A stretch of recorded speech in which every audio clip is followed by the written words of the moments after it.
The Stoics believed that the universe operates according to a rational and ordered structure they called the logos. It is the underlying reason and principle that governs all things to them.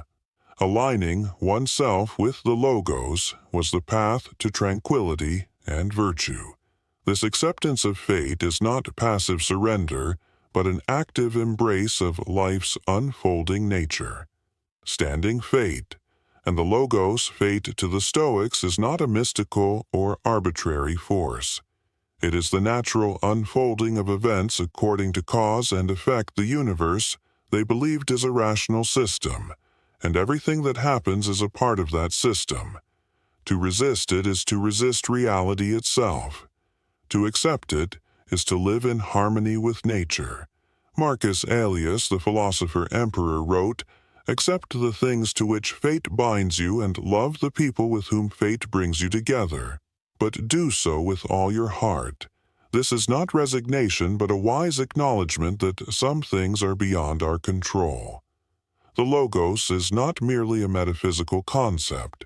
It's a practical guide. To act in accordance with the Logos is to act with reason. Virtue and integrity. To reject the natural order is to bring about unnecessary suffering. Accepting what happens. Acceptance does not mean indifference. It means understanding that the universe operates beyond your desires and preferences. Your task is not to change the world according to your will, but to align your will with the world as it is. Seneca wrote, "The fates guide the willing and drag the unwilling." This distinction between the willing and the unwilling is central to Stoic thought. The wise person does not complain about the rain. He adjusts his actions to work with it. He does not curse the darkness. He lights a candle. Acceptance, therefore, is not passivity. It is the recognition that while you may not control external events, you have absolute control over how you respond to them, and how you respond is what defines your character.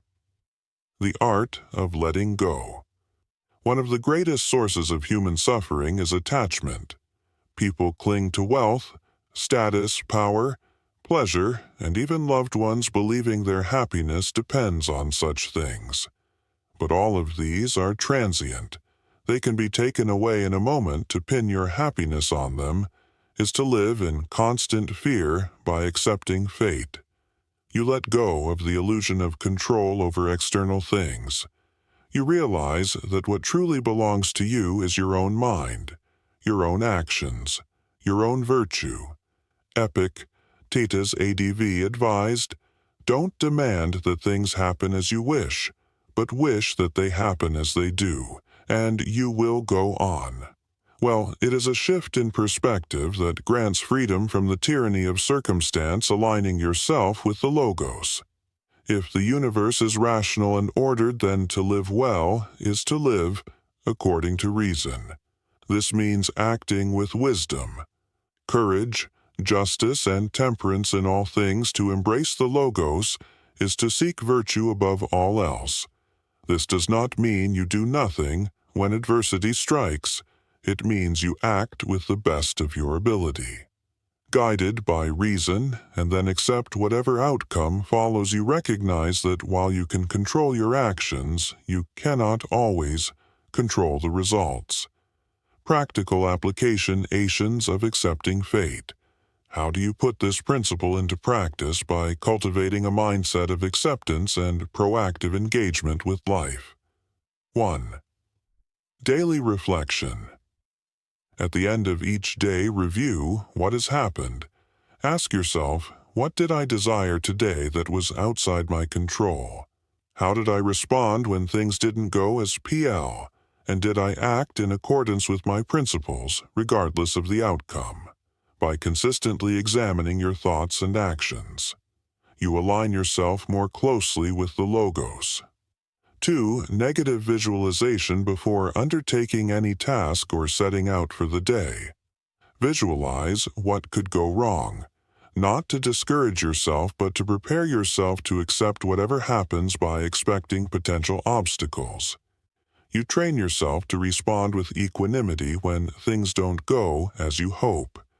3. Letting go of outcomes, focus on your actions, not the results, whether you succeed or fail. The effort itself is what matters when you detach yourself from outcomes. You free yourself from unnecessary suffering. Fate as a teacher to the Stoic, every event, whether pleasurable or painful, is a lesson. Each obstacle presents an opportunity to practice virtue. The death of a loved one calls for acceptance and resilience. The loss of wealth invites temperance and ingenuity. Marcus. Or I put it clearly, the impediment to action advances action. What stands in the way becomes the way. By embracing what happens to you as a lesson, you transform misfortune into growth. Why acceptance is not resignation. To accept fate is not to abandon effort. It is to work diligently on what you can control and remain indifferent to what you cannot. This creates a paradoxical strength. By yielding to the flow of life, you gain mastery over yourself. True power, according to the Stoics, comes not from bending the world to your will, but from aligning your will with the world. To accept fate is to accept the nature of existence, to see clearly what you can change and what you must simply endure. The peace of acceptance. What does it mean to truly accept fate?